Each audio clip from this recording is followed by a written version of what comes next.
You're watching How Leap. Let's see how to turn off all notifications on your iPhone. Open the Settings app and tap Notifications. Here you will see a list of every app that can send notifications. To disable all at once, you can use the Focus feature. Go to Settings, then Focus. Tap the plus icon to create a new focus.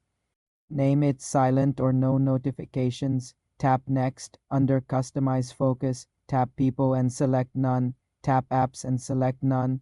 This ensures no notifications come through. You can then schedule this focus or turn it on manually from the control center. For a more permanent solution, go back to Notifications in Settings.